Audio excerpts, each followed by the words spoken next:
어제 본회의 처리의 첫 번째 안건이 대법원장 인사였는데 이거를 당론으로 담아서 모든 의원들의 설득을 해서 나를 믿고 따라달라라고 해서 당론으로 담아서 일사불란하게 부결을 시켰습니다. 홍익표 새 원내 사령탑 무대를 모시겠습니다.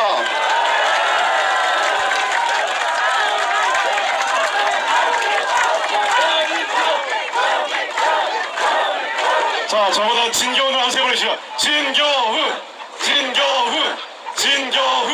그리고 오늘 이 자리에 진짜 오고 싶었는데 의료진에서 허락을 안 해서 못 오셨죠. 자, 그분을 위해서 한번 하겠습니다. 이재명. 꼭 세 번 나오는데 네 번씩 하시는 분들 계시죠. 예, 고맙습니다. 네, 존경하고 사랑하는 강서구민 여러분, 그리고 서울시 인근 경기도 지역에서도 많은 분들이 이 자리에 함께해 주셨습니다. 당원과 지지자분들 정말 고맙습니다. 자, 우리 옆에 진교훈 후보가 있습니다. 저는 진교훈 후보를 볼 때마다 깜짝깜짝 놀랐습니다. 처음에 진교훈 후보가 됐을 때 제가 잘 아는 사람이에요. 개인적으로 가깝다는 게 아니라 저는 20대 재선 때 행정안전위원회 간사를 했고 그때 경찰에 계셨기 때문에 진교훈이라는 사람이 어떤 사람인지 알고 있었죠. 경찰청 간부니까. 그래서 그때 제가 늘 얘기했지만 제가 누구에게도 자신하는 깨끗하고 역량 있는 사람입니다. 한 번도 승진과 보직이동 때 단 한 번도 인사 문제 없었습니다. 부정부패에 연루되지 않았습니다. 경찰청 내부에서 역량평가가 가장 좋은 그 클래스에 들어와 있었습니다. 진교훈 후보 아주 좋은 후보라고 생각하는데 맞죠?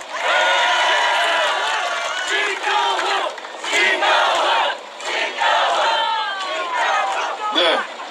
근데 좀 걱정을 했어요. 이 공무원 하신 분들이 되게 쭈삣쭈삣 하시거든요. 그래가지고 좀 샤이하다 우리가 부끄럼도 타고 나와서 이렇게 연설하고 사람들 손 붙잡고 악수하고 이런 거 잘할까? 야, 근데 저 깜짝 놀랐습니다. 처음에도 놀랐어요. 생각 이상으로 잘하네. 예. 근데 이분이 아까도 우리 정청래 의원이 공부 잘한다고 했잖아요. 학습 능력이 뛰어납니다. 하루하루가 달라요. 제가 그 추석 연휴 기간에 거의 계속 왔는데 볼 때마다 다릅니다. 제가 거의 매일 보니까 달라지는 게 보입니다. 여러분도 느끼셨어요? 네. 제가 보기엔 타고난 데다가 학습 능력까지 있어서 아주 최고의 강서구청장 후보가 될 거라 생각하고 이런 분이 구청장이 되면 준비된 구청장, 누구보다 잘할 수 있는 구청장, 저는 강서구가 복 받았다 생각하는데 맞습니까?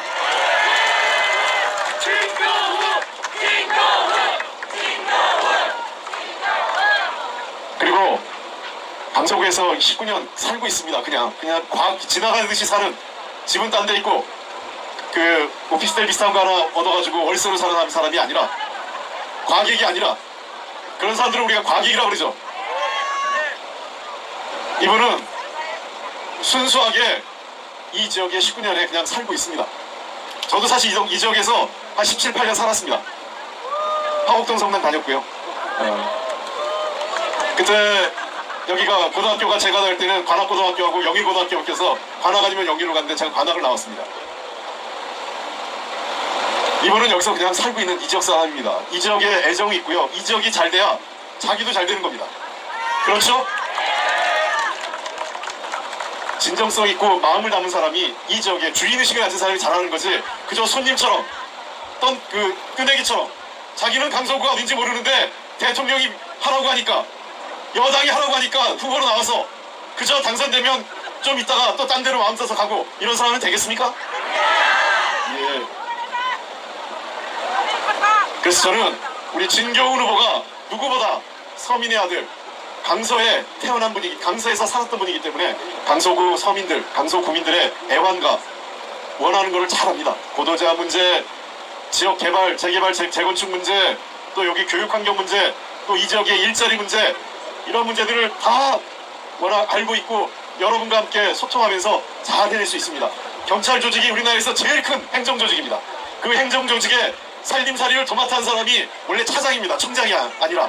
청장은 위에 있고 차장이 실질적인 살림살이 다 도맡아 하는데, 그 역할을 했던 분이 바로 진교훈 경찰청 차장, 진교훈 강서구청장 후보입니다. 잘 할 수 있다, 제가 확신합니다.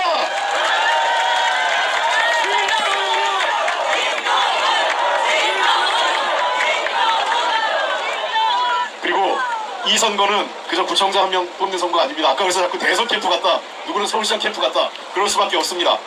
우리도 다 걸었습니다. 저쪽도 다 걸고. 근데 저쪽이 자신이 없으니까 뭐 일개 구청장 선거인데 저렇게 하고 있어요.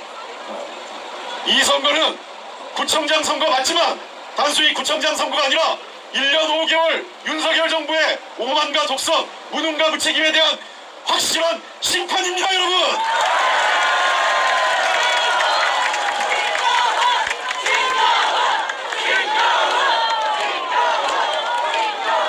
어제 인사 실패에 대해서 우리 더불어민주당이 일사불란하게 윤석열 정부에게 경고를 했습니다.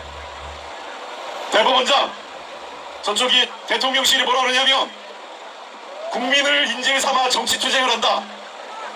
제가 되돌려주겠습니다. 대통령실에 국민을 인질 삼아 술 친구 자리 챙겨주지 맙시다, 여러분.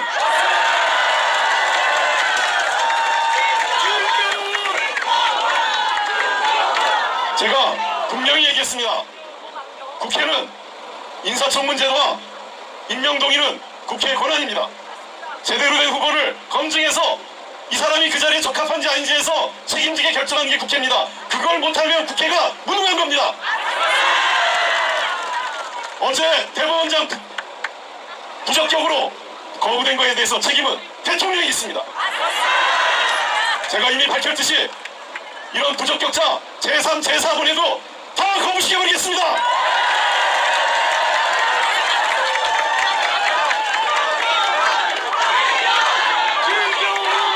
대통령에게 경고합니다.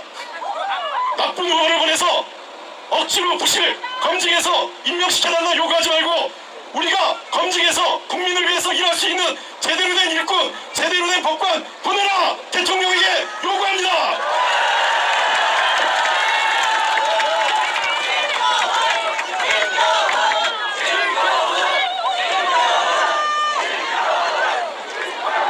대통령에게 저는 분명히 요구했습니다. 대통령의 국정운영 기조를 바꾸라고 했습니다. 대통령의 국정운영 기조를 바꾸려면 지금까지의 검찰 정치, 무도한 수사, 압수수색 앞세웠던 이러한 정치를 주도했던 한동훈 법무부 장관 일단 파면시키고 그리고 우리 국회가 다수가 의결해서 보낸 한 국무총리 해임 건의안을 수용해야 되고 그리고 국정운영 전반에 대해서 대통령이 국민과 야당에게 사과하라고 했습니다.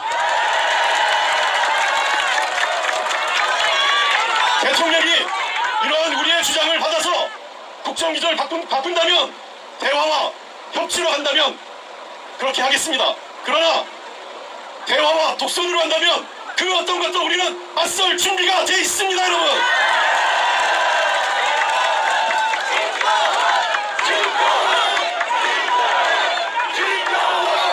대통령이 분명히 요구합니다. 대화냐, 대결이냐, 협치냐, 독선이냐 대통령이 선택하십시오. 우리는 준비되어 있습니다. 자, 대통령의 이런 국정기조를 바꾸는 첫 번째 결과가 우리 진교훈 후보를 압도적으로 당선시켜야 됩니다. 근데 선거에 승리하기 위해서는 이렇게 지지하는 게 아니라 어떻게 해야 되죠? 투표장에 나가서 찍어야 됩니다. 절박한 국민이 나가서 찍는 사람이 선거에 승리합니다. 지금 2시 현재 사전투표율이 16.7%입니다. 제 눈높이엔 낮지만 그렇게 낮지는 않습니다. 잘하면 오늘 20%는 확실히 넘을 것 같고요. 우리 한 23, 4% 될 때까지 힘있게 투표 종료합시다, 여러분. 투표하는 시민이 승리합니다. 투표하는 국민이 대한민국을 바꿀 수 있습니다. 여러분, 투표해서 진교훈을 당선시키고 투표해서